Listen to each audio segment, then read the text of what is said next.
سيدنا ومولانا محمد وبارك وسلم صلوا عليه صلاة وسلاما عليك يا حبيبي يا رسول اللہ صلی اللہ تعالی علیہ وسلم۔ آج ہماری گفتگو کا عنوان ہے استعانت، توسل اور شرک کی تعریف کیا ہے۔ استعانت یہ عربی زبان میں ایک باب ہوتا ہے، باب استفعال، جس کا معنی ہوتا ہے جس میں کسی چیز کو طلب کیا جاتا ہے۔ تو استعانتن کا معنی ہوگا، یہ جو استعانت ہے اس کا معنی ہوتا ہے مدد مانگنا۔ تو مدد مانگنے کی شریعت میں کیا حیثیت ہے، قرآن پاک میں اسے کس طریقے سے بیان کیا گیا ہے، اور اسی طریقے سے جو توسل ہے جسے وسیلہ بھی کہتے ہیں، وسیلہ مانگنا، اس کا کیا حکم ہے، اور پھر شرک جس کی ایک خاص فرقے کو بڑی بیماری ہوتی ہے سب کے اوپر شرک کا حکم لگانے کی۔ تو ہم یہ ڈسکس کریں گے کہ شرک ہے کیا، اور کسی پر بھی شرک کا الزام لگانا یہ کتنا بھیانک اور کتنا خطرناک ہے۔ انشاءاللہ یہ چند باتیں آپ حضرات کے سامنے ذکر کریں گے۔ قرآن پاک میں اللہ سبحانہ و تعالی نے سورہ فاتحہ میں ہمیں یہ تعلیم دی کہ ہم کہتے ہیں ایاک نعبد و ایاک نستعین، کہ اے رب ہمارے، ہم تیری ہی عبادت کرتے ہیں، تجھی کو پوجتے ہیں اور تجھی سے مدد چاہتے ہیں۔ تو اب اس آیت کریمہ میں ہم اللہ سبحانہ و تعالیٰ سے یہ وعدہ کرتے ہیں کہ مولا، جس طریقے سے ہم تیری عبادت کرتے ہیں اور تیرے سوا کسی کی بھی عبادت نہیں کرتے، اسی طریقے سے ہم تجھی سے مدد چاہتے ہیں اور تیرے سوا کسی اور سے مدد نہیں چاہتے۔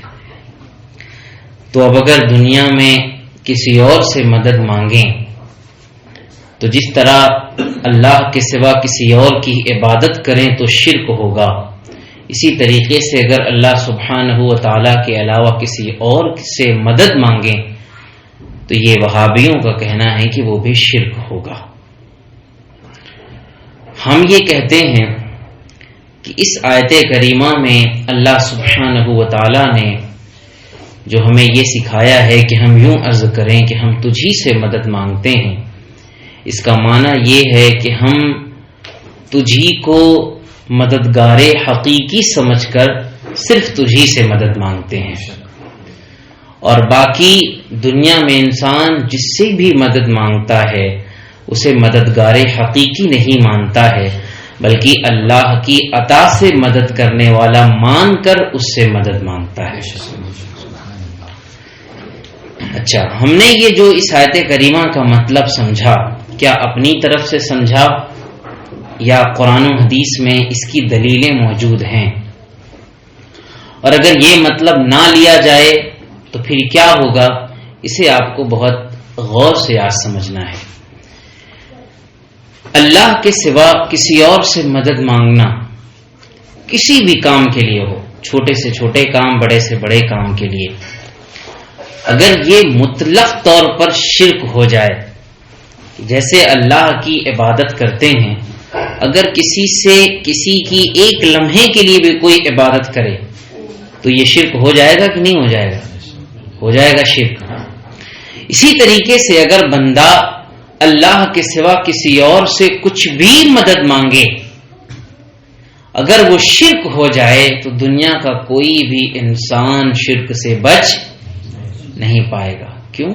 کیونکہ یہ دنیا ہے ہی ایسی کہ اس میں ایک دوسرے کی مدد کے بغیر انسان ایک لمحہ بھی گزار نہیں سکتا۔ چھوٹا بچہ ہوتا ہے، اسے دودھ پینا ہوتا ہے تو دودھ پینے کے لیے کس سے مدد مانگتا ہے؟ دودھ کا مطالبہ کس سے کرتا ہے؟ کس کی طرف اپنی توجہ لگاتا ہے؟ ماں کی طرف لگاتا ہے۔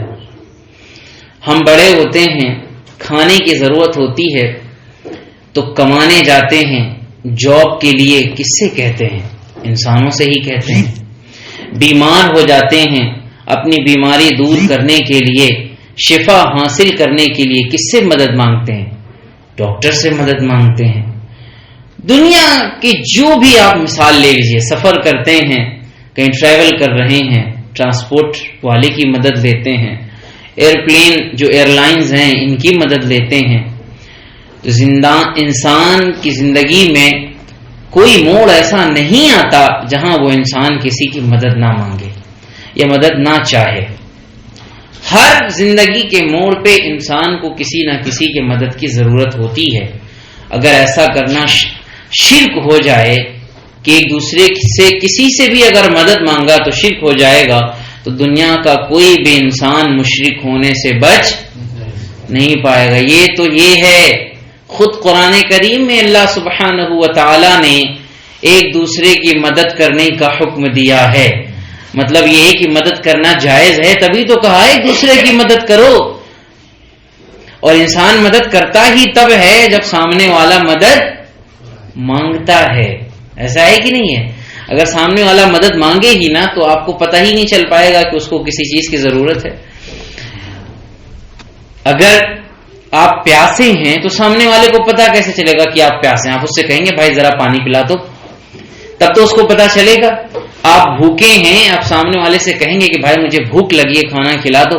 گھر میں کسی سے بھی آپ کہیں، اپنی اہلیہ سے کہیں، اپنے ماں باپ میں سے کسی سے کہیں، اپنے بھائی بہن سے کہیں، اپنے بچوں سے کہیں، جب تک آپ اس چیز کا مطالبہ نہیں کریں گے سامنے والے کو پتا کیسے چلے گا؟ اور جیسے ہی آپ نے کسی چیز کا مطالبہ کیا ویسے آپ مشرک ہو گئے وہابیوں کی نگاہوں میں۔ تو بچا کون؟ جبکہ اللہ سبحانہ و تعالیٰ تو کہتا ہے تعاونوا علی البر والتقوی، نیکی اور تقوی کے کام میں ایک دوسرے کی مدد کرو۔ مطلب انسان مطالبہ کرے گا، آپ ہمارے پاس آئے کہنے لگے حضرت ہمیں قرآن پڑھنا سکھا دیجئے، تو آپ نے ہم سے مدد مانگی نا کہ حضرت ہمیں قرآن جو پڑھنا ایک نیکی ہے، اس کام میں ہماری مدد کر دیجئے اور ہمیں قرآن پڑھنا سکھا دیجئے۔ جیسے ہی آپ ہمارے پاس مطالبہ کرنے آئے وہابیوں کی نگاہ میں مشرک ہو گئے۔ اور یہ شرک تو وہابی ہی کرتے ہیں، سب پوری دنیا مشرک۔ اور اس کے ساتھ ساتھ مسئلہ یہ ہوگا کہ قرآن میں اللہ تعالیٰ نے کہا کہ نیکی اور تقوی کے معاملے میں ایک دوسرے کی مدد کرو، جبکہ مدد کرنا اور مدد مانگنا ہی شرک ہے، تو پھر پتا چلا کہ معاذ اللہ قرآن کیا ہمیں شرک کی تعلیم دے رہا ہے؟ ہرگز نہیں۔ تو یہاں یہ واضح ہو گیا، جس کے پاس بھی کامن سینس ہے وہ یہ سمجھ جائے گا کہ بالکل مطلق اگر کہا جائے کہ نہیں اینی وے جب بھی مدد مانگی جائے گی یہ شرک ہو جائے گا، تو دنیا کا کوئی انسان مشرک ہونے سے بچ ہی نہیں پائے گا، بلکہ قرآن پاک ایسا ہو جائے گا جیسے وہ شرک کی تعلیم دے رہا ہے۔ ٹھیک ہے، چلو ایک تو یہ ہم نے آپ کے سمجھنے کے لیے مثال دی۔ دوسری مثال لیجئے، قرآن پاک میں اگر اللہ تعالیٰ فرما رہا ہے کہ اے بندو یوں کہو کہ ہم تجھی سے مدد مانگتے ہیں، پھر خود قرآن میں ہی اللہ کہتا ہے استعینوا بالصبر والصلاۃ، اے ایمان والو یا ایھا الذین آمنوا استعینوا بالصبر والصلاۃ، اے ایمان والو صبر سے اور نماز سے مدد طلب کرو، مدد چاہو۔ تو ایک جگہ تو اللہ سبحانہ و تعالیٰ میں سکھا رہا ہے کہ ہم یوں کہیں مولا ہم تجھی سے مدد مانگتے ہیں، اور دوسری طرف اللہ تعالیٰ فرما رہے صبر اور نماز سے مدد مانگو۔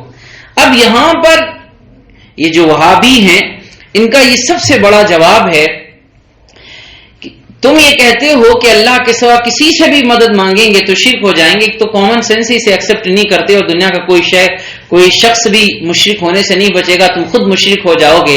لیکن اب سب سے بڑا مسئلہ یہ ہے کہ اللہ سبحانہ و تعالی سے ہی مدد مانگنی ہے، تو اللہ کے سوا کسی اور سے مدد مانگنی ہی نہیں ہے، چاہے وہ جو بھی چیز ہو۔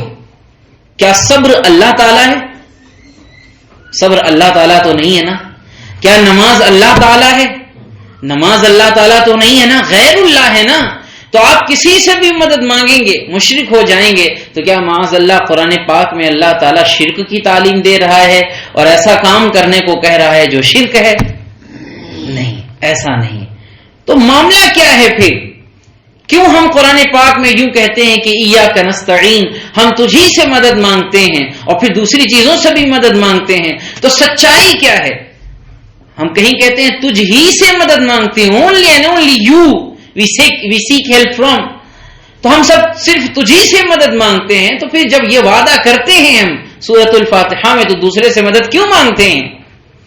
اس لیے مانگتے ہیں کہ خود اللہ تعالیٰ فرماتا ہے یا ایھا الذین آمنوا اتقوا اللہ وابتغوا الیہ الوسیلہ, اے میرے بندو ایمان بھی لاؤ, عمل صالح بھی کرو, اور اس کی بارگاہ میں وسیلہ بھی تلاش کرو. یعنی ہم جو اللہ تعالیٰ کی بارگاہ میں یہ وعدہ کرتے ہیں کہ ہم تجھی سے مدد چاہتے ہیں, اس کا ہرگز یہ مطلب نہیں ہے کہ اللہ کے سوا کسی اور سے مدد مانگنا شرک ہے. نہیں نہیں, اس کا یہ مطلب ہرگز نہیں. اس کا مطلب یہ ہے کہ اگر جس طریقے سے عبادت کا واحد حقدار اللہ تعالیٰ کو مانتے ہیں, اسی طریقے سے سچا مددگار بھی اللہ تعالیٰ کو ہی مانتے ہیں. اور اگر کسی اور کو یہ مانا کہ ہاں وہ خود سے مددگار ہے, اللہ کی عطا کیے بغیر مددگار ہے, تو یہ شرک ہو جائے گا ایک لمحے کے لیے بھی. اور یہ ضروری نہیں ہے کہ ہم پھر یہ مدد اولیاء سے مانگیں تبھی شرک ہوں گے, یہ مدد انبیاء سے مانگیں تبھی شرک ہوگا. نہیں, یہ مدد آپ پھر کسی سے بھی مانگیں, یہ شرک ہی شرک ہوگا. کیونکہ جو شرک ہوتا ہے وہ شرک ہوتا ہے.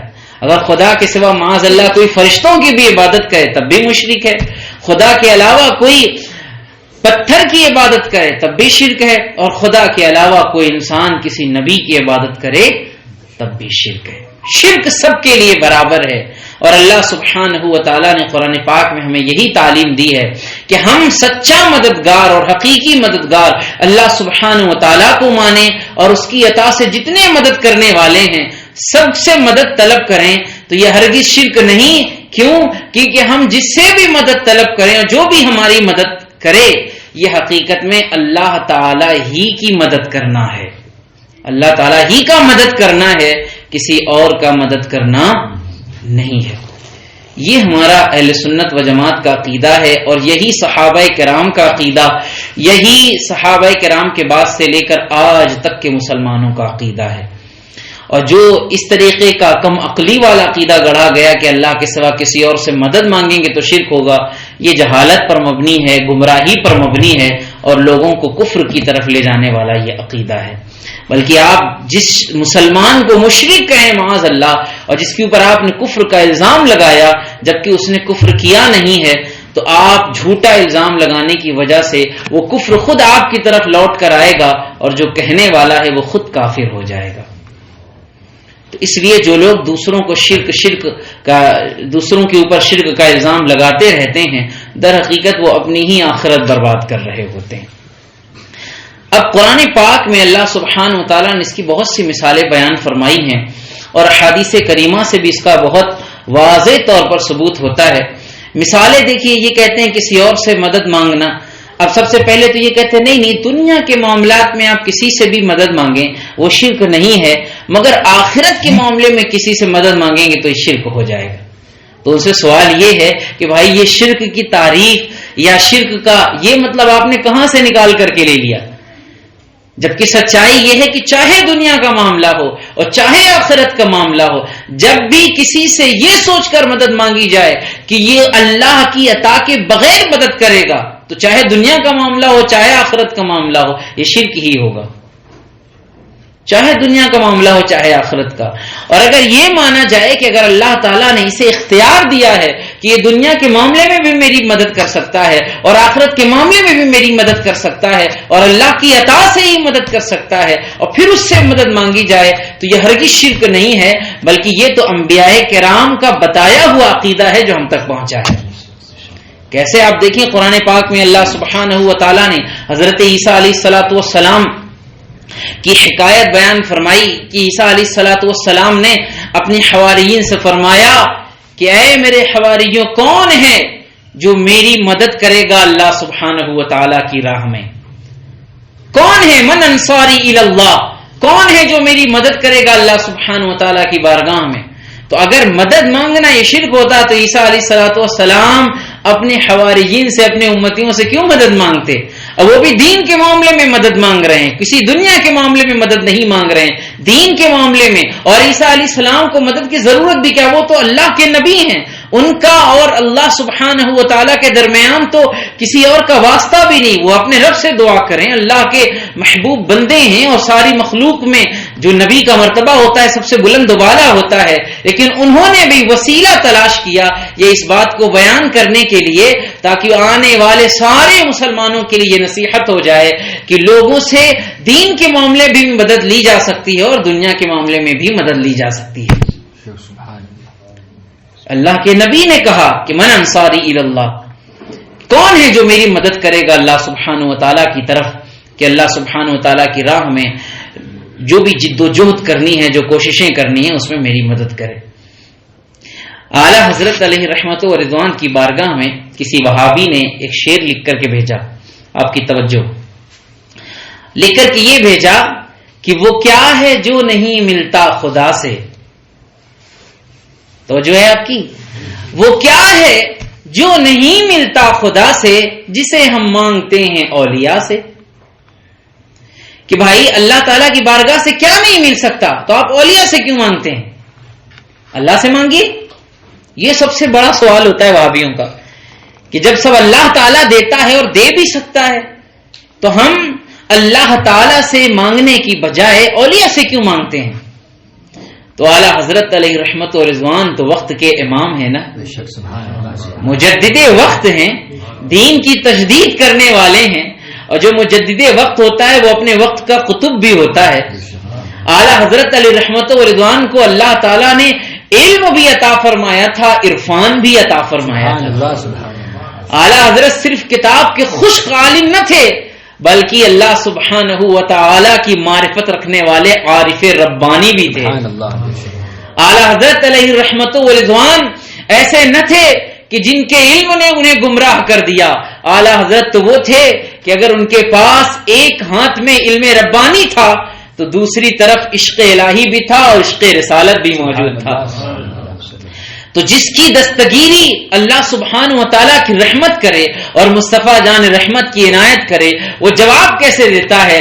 اعلیٰ حضرت سے سوال ہوا تھا کہ وہ کیا ہے جو نہیں ملتا خدا سے جسے تم مانگتے ہو اولیاء سے, تو جواب کیا دیا اعلیٰ حضرت نے؟ اعلیٰ حضرت کہتے ہیں توسل کر نہیں سکتے خدا سے, اسے ہم مانگتے ہیں اولیاء سے.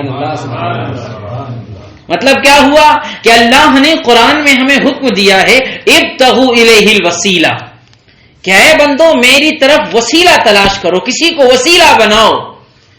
تو اللہ کی بارگاہ ہمیں وسیلہ بنانا ہے تو کسی غیر اللہ کو ہی بنانا ہے نا. بتائیے, کسی غیر اللہ کو ہی وسیلہ بنائیں گے اللہ کی بارگاہ میں. اچھا اللہ تعالیٰ کو تو وسیلہ بنا نہیں سکتے. وسیلہ یہ ہوتا ہے کہ ہم کسی عظیم الشان کی بارگاہ ہمیں کسی اس سے نیچے والے جو اس کی بارگاہ میں محبوب ہو اس کو لے کر کے جائیں, اس کی سفارش لگائیں, یہ وسیلہ ہوتا ہے. جیسے اگر آپ ڈائریکٹ مجھ سے نہیں مل سکتے تو آپ نے مولانا تیفور صاحب کو لے لیا, کسی اور کو لے لیا اور آئے لے کر کے میرے پاس تاکہ میں آپ کی بات سنوں بلا تشبیہ و تمثیل. تو اللہ سبحانہ و تعالیٰ کی بارگاہ میں آپ کی کوئی آرزو ہے, کوئی تمنا ہے, آپ دعائیں پر دعائیں کر رہے ہیں, خالق کائنات نے آپ کی دعاؤں کو معلق رکھا ہوا ہے, یعنی اس کی قبولیت کے وہ آثار ظاہر نہیں ہو رہے کہ جو آپ مانگ رہے ہیں وہ آپ کو مل جائے. تو آپ نے سفارش لگائی غوث اعظم رضی اللہ تعالیٰ عنہ کی, آپ نے وسیلہ بنایا خواجہ غریب نواز رضی اللہ تعالیٰ عنہ کو, یا آپ نے وسیلہ بنایا ان کو جن کو حضرت آدم علیہ الصلوۃ والسلام نے اپنا وسیلہ بنایا تھا, جن کو ہمارے ابو البشر جو ساری انسانیت کے والد ہیں انہوں نے اپنا وسیلہ بنایا تھا. اور آپ بارگاہ خدا میں حاضر ہوئے, یا اللہ میں تیری بارگاہ میں تیرے محبوب رسول اللہ صلی اللہ علیہ وسلم کا وسیلہ پیش کرتا ہوں کہ تو میری بات کو قبول فرما لے اور جو میں مانگتا ہوں مجھے عطا فرما دے. یہ ہے وسیلہ. تو اب اللہ کی بارگاہ میں ہم کسی غیر اللہ کا وسیلہ بنائیں گے نا, اللہ تعالیٰ کو تو وسیلہ بنا نہیں سکتے تو اب اللہ کا حکم ہوا کہ میری بارگاہ میں وسیلہ لے کر آؤ، تو کسے وسیلہ لائیں گے؟ کسی غیر اللہ کو لے کر ہی آئیں گے نا. اور وسیلہ ہوتا ہی یہی ہے کہ ہم ان کی بارگاہ میں جائیں اور جا کر کہیں کہ حضور آپ ہمارے لیے گزارش کر دیجئے، آپ دعا کر دیجئے، آپ سفارش کر دیجئے، یہ میرا کام ہو جائے. تو یہ کام تو ہم خدا سے نہیں کر سکتے، غیر اللہ سے ہی کریں گے. اور غیر اللہ ہمیں اللہ کے نبیوں اور ولیوں سے بڑا عظیم کون ہے؟ ہم انہی کی چوکھٹ پہ حاضر ہوتے ہیں اور کہتے ہیں حضور کرم فرمائیے. وہ توجہ کرتے ہیں اور رب کی بارگاہ میں دعا کرتے ہیں، ہمارے کام بن جاتے ہیں. تو اعلیٰ حضرت نے کہا توسل کر نہیں سکتے خدا سے، یعنی خدا کو وسیلہ نہیں بنا سکتے، اسے ہم مانگتے ہیں اولیاء سے. یہ آپ نے جواب ارشاد فرمایا. اور آج سے کوئی 100 سال پہلے کا وہ رسالہ ہے جو اعلیٰ حضرت علیہ الرحمن اس ٹاپک پر کئی رسالے لکھے، لیکن ڈائریکٹلی جو ایڈریس کرنے والا رسالہ ہے وہ برکات الامداد لأہل الاستمداد. اس میں آپ نے دلائل کے انبار لگائے اور ارشاد فرمایا کہ یہ وہابیہ کہتے ہیں کہ نہیں دنیا کے معاملے میں تو ہم ڈاکٹر کے پاس جائیں شرک نہیں ہے، کسی جج کے پاس جائیں فیصلہ لینے کے لیے شرک نہیں ہے، پیاس ہے لگی ہوئی کسی سے پانی مانگے تو شرک نہیں ہے. ہاں لیکن اب کسی سے اولاد مانگنے جائیں تو یہ شرک ہو جائے گا، کسی سے جنت مانگنے جائیں تو یہ شرک ہو جائے گا، کسی سے مغفرت مانگنے کے لیے جائیں تو یہ شرک ہو جائے گا. اعلیٰ حضرت علیہ رحمت و رضوان ارشاد فرماتے ہیں ان ظالموں نے کیا قرآن پاک کی یہ آیت نہیں دیکھی جو اللہ سبحانہ و تعالیٰ فرماتا ہے وَلَوْ أَنَّهُمْ إِذْ ظَلَمُوا أَنفُسَهُمْ جَاءُوكَ فَاسْتَغْفَرُوا اللَّهَ وَاسْتَغْفَرَ لَهُمُ الرَّسُولُ لَوَجَدُوا اللَّهَ تَوَّابًا رَحِيمًا. اللہ کہتا ہے کہ اے لوگوں تم میں سے اگر کوئی اپنے جانوں پر ظلم کر بیٹھے یعنی گناہ کر بیٹھے تو اسے چاہیے کہ وہ مصطفیٰ جان رحمت کی بارگاہ میں آئے. اب بتائیے مغفرت کرنے والا کون ہے؟ بلند آواز سے بولیں. اللہ سبحانہ و تعالی ہے. اور ہم آ کس کی بارگاہ میں رہے ہیں؟ رسول اللہ صلی اللہ علیہ وسلم کی بارگاہ میں آ رہے ہیں. اور یہ آنا ہمیں سکھا کون رہا ہے؟ اللہ سبحانہ و تعالی ہمیں سکھا رہا ہے، یہ بتا رہا ہے کہ وسیلہ کس طرح تلاش کرنا ہے.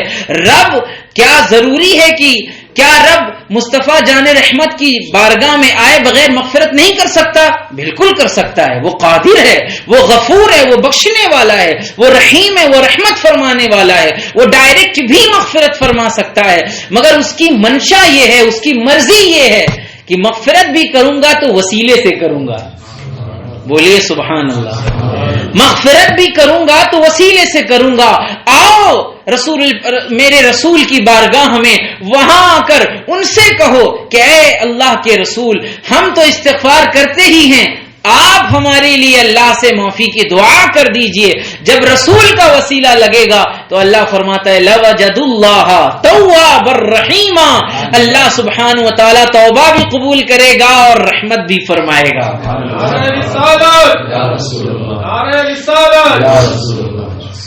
اب مغفرت کرنے والا کون ہے؟ اللہ سبحانہ و تعالیٰ. لیکن اللہ تعالیٰ نے اس کا وسیلہ بیان کیا. تو ہمارا سوال وہابیوں سے یہی ہے کہ تم اگر کہتے ہو کہ اللہ تعالیٰ تو دے سکتا ہے تو دوسروں کے پاس کیوں جاتے ہو؟ تو ہم تم سے پوچھتے ہیں اللہ تعالیٰ تو معاف کر سکتا ہے، پھر اس نے اپنے محبوب کے در کا ایڈریس کیوں بتایا؟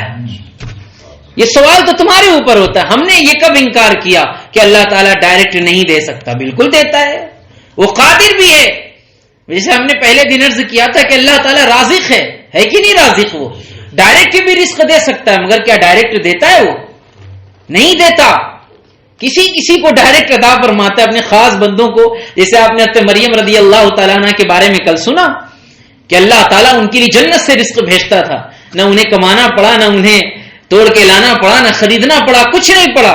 یہ خاص بندوں کے لیے ہے، ورنہ دنیا کا نظام تو یہی ہے کہ بغیر ماں باپ کے ملے بچہ بھی نہیں پیدا ہوتا. وہ آدم علیہ السلام تھے کہ بغیر ماں باپ کے اللہ نے پیدا فرمایا. وہ عیسیٰ علیہ السلام تھے جن کو بغیر باپ کے پیدا فرمایا. ورنہ نارملی 99.9% اللہ سبحانہ و تعالیٰ خالق ہے، وہ پیدا کر سکتا ہے، مگر اس نے وسیلہ بنایا ماں باپ کو. ماں باپ کا نکاح ہوتا ہے، ملتے ہیں آپس میں، نطفہ قرار پاتا ہے، تب کہیں کوئی بچہ دنیا میں پیدا ہوتا ہے. ہر چیز میں اللہ تعالیٰ نے وسیلہ رکھا ہے. آپ سوچیں آپ بیمار ہو جائیں، آپ ڈائریکٹ اللہ کی بارگاہ میں دعا کر سکتے ہیں کہ نہیں؟ مولا مجھے شفا عطا فرما. کر سکتے ہیں کہ نہیں؟ زور سے بولیں. کر سکتے ہیں. اور اللہ تعالیٰ شفا دینے پر قادر ہے کہ نہیں ہے؟ ہے. لیکن اگر آپ ڈاکٹر کے پاس جائیں ہی نہ، علاج ہی کروانے نہ جائیں، کہتے نہیں بس ہم تو اللہ ہی سے مانگیں گے. اب بتائیے آپ کا کیا حال ہوگا؟ یہ آپ کی غلطی ہے کہ آپ نے اس دنیا کو جو عالم الوسیلہ ہے، عالم الاسباب ہے، اس دنیا کے قانون کو چھوڑ دیا اور آپ چاہ رہے ہیں کہ ڈائریکٹ آپ کو اللہ تعالیٰ شفا عطا فرمائے. یہ اس کے قانون کے خلاف ہے. آپ ڈاکٹر کے پاس جائیں، اس سے دوائیاں لیں، طبیب کے پاس جائیں، نسخے لکھوائیں، اس کو کھائیں، پھر دعا کریں، اللہ آپ کو شفا عطا فرمائے گا. ٹھیک ہے؟ اسی طریقے سے اللہ سبحانہ و تعالی ہر چیز کائنات کی دے سکتا ہے، لیکن اس نے نظام بنایا ہوا ہے، اس نظام کو آپ فالو کریں گے تو اللہ سبحانہ و تعالی آپ کو عطا فرمائے گا.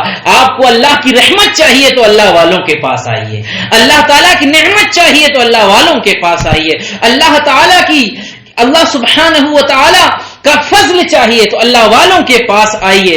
آپ چاہیں کہ آپ ڈائریکٹ خدا تک پہنچ جائیں تو یہ امپاسبل ہے، کیونکہ اللہ تعالیٰ خود کہتا ہے آنا ہے تو وابتغوا الیہ الوسیلہ، میری بارگاہ میں وسیلے کو لے کر آؤ. تو وسیلہ تلاش کرنے کا حکم کس نے دیا؟ بھائی ہم لوگوں نے نہیں دیا، اللہ سبحانہ و تعالیٰ نے دیا ہے. اب ایک توجہ کی بات سنیے آپ. لوگ کہتے ہیں بھائی وسیلہ بنانا ہے تو نماز کو بنا لو، وسیلہ بنانا ہے تو اپنے نیک اعمال کو بنا لو، وسیلہ بنانا ہے تو اپنے ایمان کو بنا لو. یا آپ لوگ انبیاء اولیاء نیک لوگوں کو ہی وسیلہ کیوں بناتے ہیں؟ آپ کی توجہ، اللہ تعالیٰ نے جہاں وسیلے کا حکم دیا کیا فرمایا؟ یا ایھا الذین آمنوا. ٹھیک ہے، یعنی جن کو وسیلہ تلاش کرنے کا حکم دیا جا رہا ہے یہ ایمان والے ہیں کہ غیر مومن ہیں؟ بولیے کون ہے یہ؟ ایمان والے ہیں. ٹھیک ہے، اس کے بعد آگے فرمایا اتقوا اللہ، اللہ سے ڈرو، تقوی اختیار کرو. تقوی کہتے ہی اسے ہیں کہ انسان فرائض و واجبات پر عمل کرے اور گناہوں سے بچے، حلال و حرام اور جو گناہ کے کام ہیں ان سے بچے. تو ان کے پاس ایمان بھی ہے اور ساتھ ہی ساتھ انہیں تقوی کا حکم الگ سے دے دیا. اب فرمایا وابتغوا الیہ الوسیلہ. پتا کیا چلا کہ تمہارے پاس ایمان ہے وہ بھی وسیلہ بن سکتا ہے، تقوی اگر ہے تو وہ بھی وسیلہ بن سکتا ہے. پھر بھی اللہ تعالیٰ فرما رہا ہے وابتغوا الیہ الوسیلہ. یہ جو وسیلہ ہے یہ وسیلہ نہ ایمان ہے نہ عمل صالح ہے، یہ اگر ہیں تو اللہ کے نیک اور محبوب بندے ہیں. یہ بھی اس آیت کریمہ کی ایک تفسیر ہے. اعمال صالحہ بھی وسیلہ بنتے ہیں، اس میں کوئی اختلاف نہیں، اس کی دلیلیں موجود ہیں قرآن و حدیث میں. لیکن اس آیت پاک کا مزاج یہ بھی بتا رہا ہے کہ اللہ کے جو نیک بندے ہیں، اعمال صالحہ ایمان کے علاوہ جو مقبول بندے ہیں، ان کا وسیلہ اللہ تعالیٰ کی بارگاہ میں کیسے قبول کیا جاتا ہے.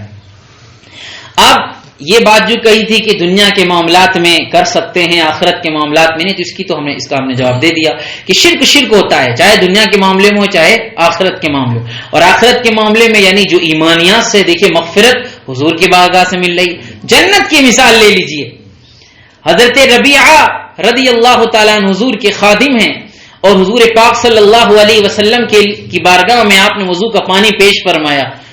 حضور خوش ہوئے اور آپ نے ارشاد فرمایا سل یا ربیعہ، ربیعہ مانگو کیا مانگتے ہو. حضرت ربیعہ عرض کرتے ہیں یا رسول اللہ اسألک مرافقتک فی الجنہ، یا رسول اللہ میں آپ سے مانگتا ہوں کہ جنت میں مجھے اپنا پڑوسی بنا لیجئے.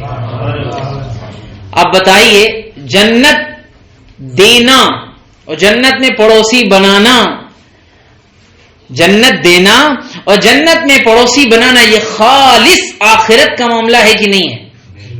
کیا دنیا کا معاملہ ہے؟ یہ کچھ بھی نہیں ہے، خالص آخرت کا معاملہ ہے اور خالص دین کا معاملہ ہے. اس کا دنیا سے کیا لینا دینا؟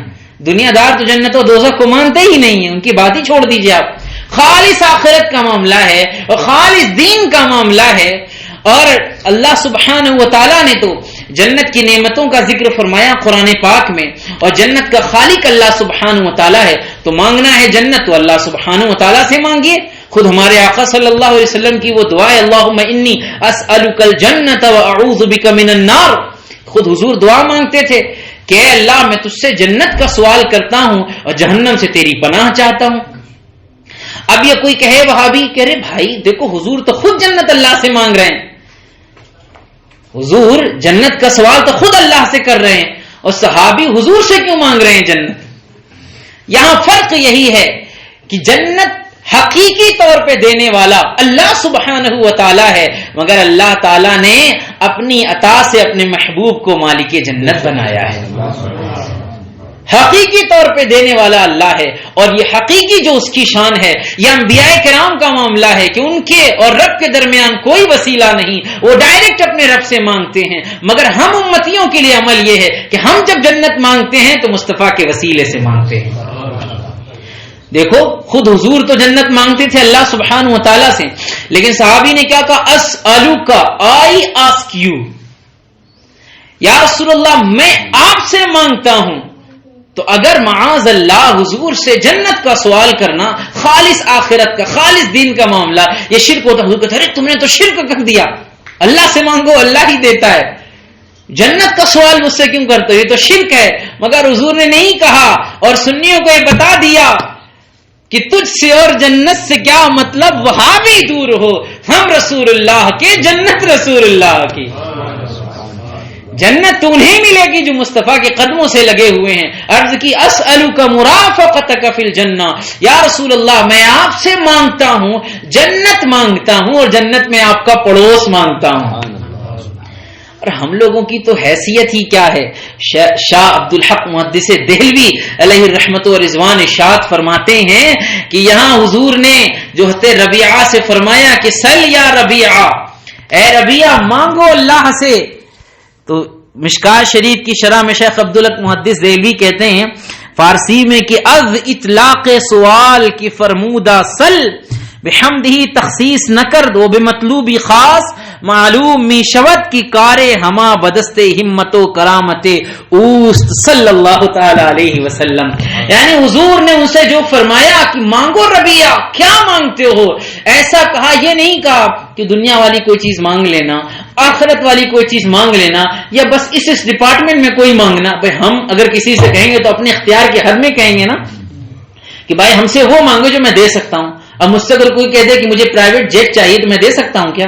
نہیں دے سکتا۔ اس سے کہوں گا بھائی جو میری حیثیت میں وہ مانگنا، جو مانگو میری حیثیت میں جو میں دے دوں گا۔ لیکن حضور نے کہیں ذکر نہیں فرمایا کہ بس اتنا مانگنا، اتنا مانگنا، اس حد تک مانگنا، اس حد تک مانگنا۔ تو شیخ عبد الحق محدث دہلوی جو ہندوستان میں حدیث کی خوشبو لانے والے عظیم عالم دین فاضل ربانی ہیں، وہ کہتے ہیں، اور جن کو ہم بھی مانتے ہیں اور یہ خبیث دیوبندی بھی مانتے ہیں، کہتے ہیں یہ کہ جب حضور نے کوئی قید نہیں لگائی، یہ نہیں کہا کہ یہ مانگنا، اتنا مانگنا، اتنا مانگنا، پتا چل گیا کہ حضور کا اختیار محدود نہیں ہے، ایسا ہے کہ اللہ نے انہیں اپنے پورے کارخانے قدرت کا مالک و مختار بنایا ہے۔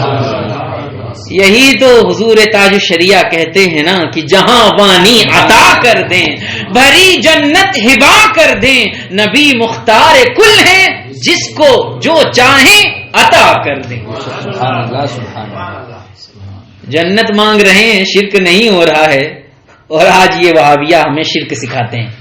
اور حضور نے منع بھی، حضور تو دین ہی بتانے تشریف لائے تھے نا، ذرہ برابر حضور ایک بات بھی خلاف شریعت پسند نہیں فرماتے تھے۔ اس کے ایک ایگزامپل دوں، جو غلط تھا وہاں حضور نے تنبیہ فرمائی، فوراً اصلاح فرمائی۔ ایک صحابی حضور کی بارگاہ میں حاضر ہوئے، محبت میں ڈوبے ہوئے تھے، عشق رسالت کے جام انہوں نے بھر بھر کے پیے تھے۔ ایک لغزش ہو گئی زبان سے، توجہ دیکھیے، جہاں غلطی ہوئی کسی سے حضور نے فوراً اصلاح فرمائی۔ اگر یہاں غلطی ہوتی تو اصلاح فرماتے نا، یہاں تو فرمایا او غیر ذالک، کچھ اور چاہیے؟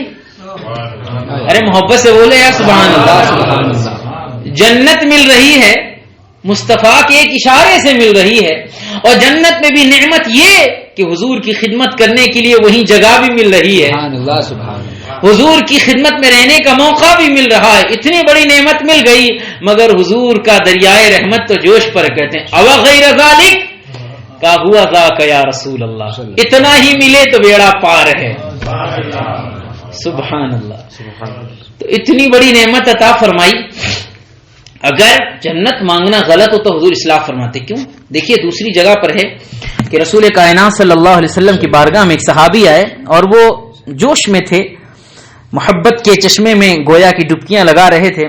انہوں نے رسول اللہ صلی اللہ تعالی علیہ وسلم کی بارگاہ میں کہا، یا رسول اللہ، میں اللہ کی بارگاہ میں آپ کو اپنا شفیع بناتا ہوں۔ کیا کہا؟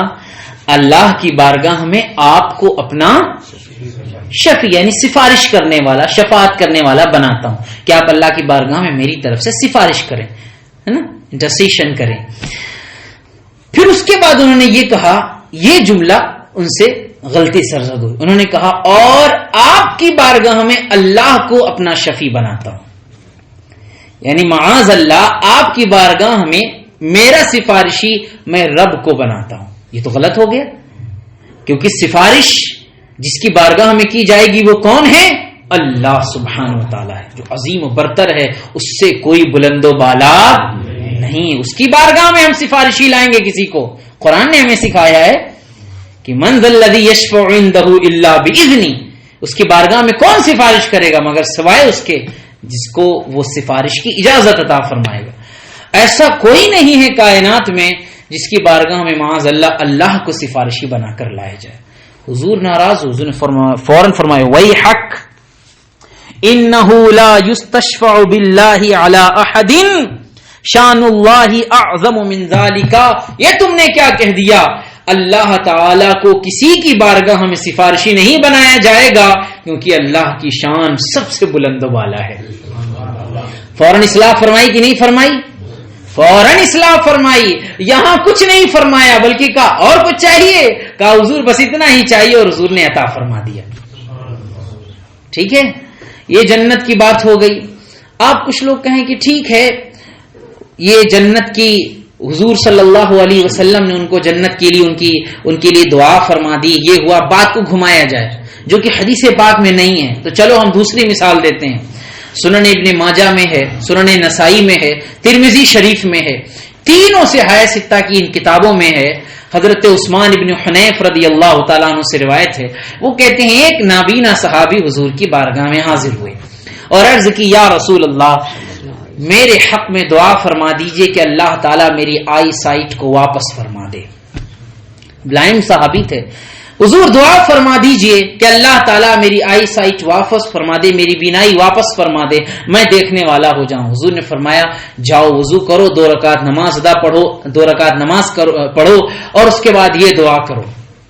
دعا کیا سکھائی؟ اللہم انی اسألک واتوجہ الیک بمحمد نبی الرحمت یا محمد انی قد توجہت بک الی ربی فی حاجتی ہذہ لتقضی اللہم فشفعہ فی۔ بولیے سبحان اللہ۔ سنیے گا توجہ سے، حضور نے انہیں یہ دعا سکھائی، ایسے دعا کرو اے اللہ میں تجھ سے سوال کرتا ہوں اور تیری بارگاہ میں محمد صلی اللہ علیہ وسلم کا وسیلہ پیش کرتا ہوں۔ یہ وسیلہ پیش کرنے کی تعلیم کون دے رہا ہے؟ کون دے رہا ہے؟ حضور صلی اللہ علیہ وسلم دے رہے ہیں۔ اور حضور کی شان یہ کہ اللہ فرماتا ہے وما ينطق عن الهوى ان هو الا وحی یوحى، یہ محبوب اپنی خواہش سے کچھ بولتے ہی نہیں ہیں، یہ تو وہی کہتے ہیں جو ان کی طرف وحی کی جاتی ہے، یعنی اللہ کے حکم سے یہ بولتے ہیں، جو سکھاتے ہیں وہ اللہ کی مرضی کے مطابق سکھاتے ہیں۔ تو آپ حضور سکھا رہے ہیں اپنے صحابی کو کہ ایسے دعا کرو، حضور کی زندگی میں حضور اپنے صحابی کو سکھا رہے ہیں ایسے دعا کرو اے اللہ میں تجھ سے سوال کرتا ہوں اور تیری بارگاہ میں تیرے محبوب نبی رحمت کا وسیلہ لے کر آیا ہوں۔ چلو یہاں تک تو وسیلہ کی بات ہو گئی نا، اب اس کے آگے کا بھی سنو، کیونکہ دو چیزیں ہیں۔ ایک چیز تو یہ ہے کہ ہم کسی بھی اللہ کے ولی کی بارگاہ میں جائیں اور یہ کہیں حضرت آپ ہمارا وسیلہ ہیں، چاہے وہ زندہ ہوں چاہے وہ وفات پا چکے ہوں، دونوں صورت دیکھو حضور کی حدیث سے دونوں چیزیں ثابت ہوں گی۔ یہ تو زندگی کی بات ہم کریں نا، اس کے بعد حضور کی ظاہری وفات کے بعد بھی جو چیزیں ہوئی وہ بھی 1-2 واقعہ بیان کریں۔ تو حضور صلی اللہ تعالی علیہ وسلم کی اس حدیث پاک سے جو پتہ چل رہا ہے، جو میں عرض کر رہا تھا کہ ہم جب بھی کسی کے پاس جاتے ہیں تو وسیلے کی 2 صورتیں ہوتی ہیں۔ ایک تو یہ ہوتا ہے کہ ہم یہ کہتے ہیں کہ حضور آپ دعا کر دیجئے، یا اللہ کی بارگاہ میں ہم کہتے ہیں کہ مولا اپنے اس نیک بندے کے صدقے میں میری مدد فرما دے یا میرا یہ کام پورا فرما دے۔ ایک تو یہ صورت ہوئی نا۔ دوسری صورت جو وسیلہ کی ہے وہ یہ بھی ہے کہ ہم کسی بندے کے پاس جائیں اور اس سے ڈائریکٹ یہ کہیں کہ اے اللہ کے بندے تو میری مدد فرما دے، ڈائریکٹ اسی سے مدد مانگے۔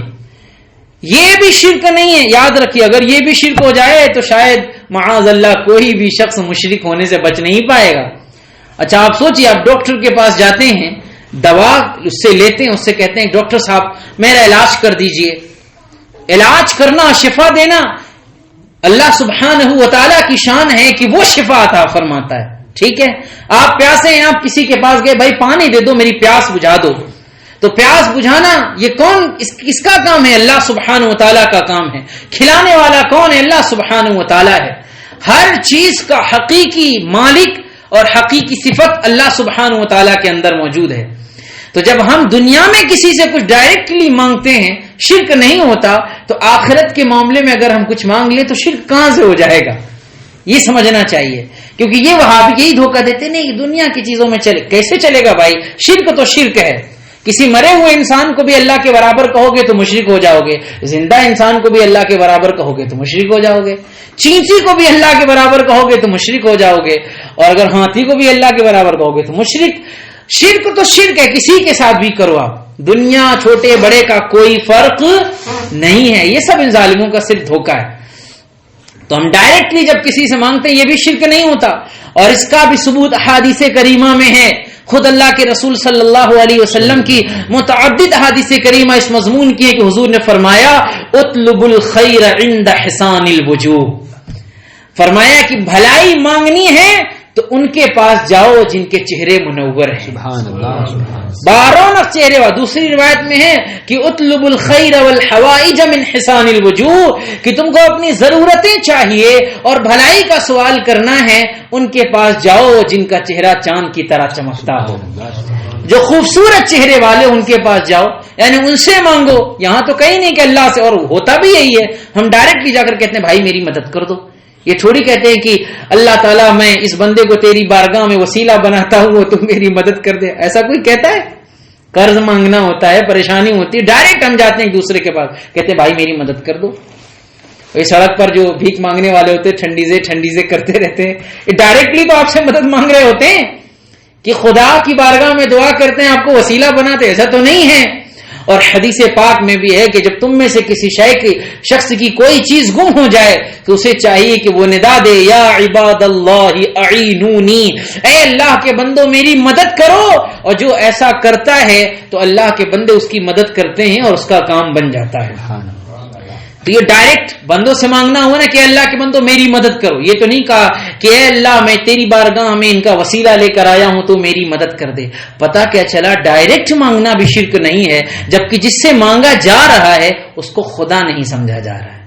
یہ یاد رکھیے گا، اس کو خدا نہیں سمجھ رہے ہیں. یہ بھی نہیں سمجھ رہے کہ وہ اس کے پاس اپنی کوئی طاقت ہے، یہ سمجھ کر اس سے مانگ رہے ہیں کہ اس کے پاس خدا کی عطا کردہ طاقت ہے.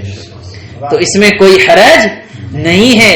تو اب رسول کائنات صلی اللہ تعالی علیہ وسلم نے ان کو سکھایا کہ یوں دعا کرو کہ اے اللہ میں تجھ سے مانگتا ہوں، تیری بارگاہ میں محمد صلی اللہ علیہ وسلم نبی رحمت کا وسیلہ پیش کرتا ہوں. اور آگے اسی دعا میں ہے کہ انہوں نے پھر حضور نے ان کو یہ سکھایا کہ یوں کہو یا محمد انی قد توجہت بک الی ربی فی حاجتی ہذہ لتقضی.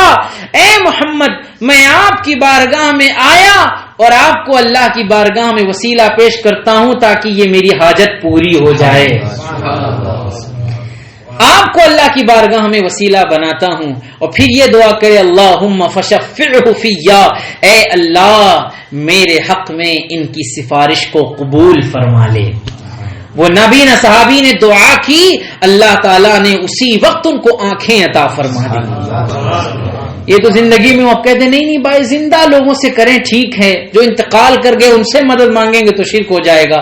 یہی حدیث پاک عثمان بن حنیف رضی اللہ تعالیٰ عنہ ایک بیان فرماتے ہیں کہ ایک شخص تھے، ان کو حضرت عثمان غنی رضی اللہ تعالیٰ عنہ سے جو اس وقت خلیفہ تھے ان سے ملاقات کرنی تھی، مگر دربار میں حاضری نہیں ہو پا رہی تھی. عثمان بن حنیف کہتے ہیں مجھ سے ملاقات ہوئی، میں نے ان سے پوچھا کیا معاملہ ہے؟ کہا کہ میں عثمان غنی سے خلیفہ وقت سے ملنا چاہتا ہوں لیکن ملاقات نہیں ہو پا رہی ہے. کہا ادھر آؤ، میں تمہیں وہ دعا سکھاتا ہوں جو حضور نے میری آنکھوں کے سامنے کسی کو سکھائی ہے.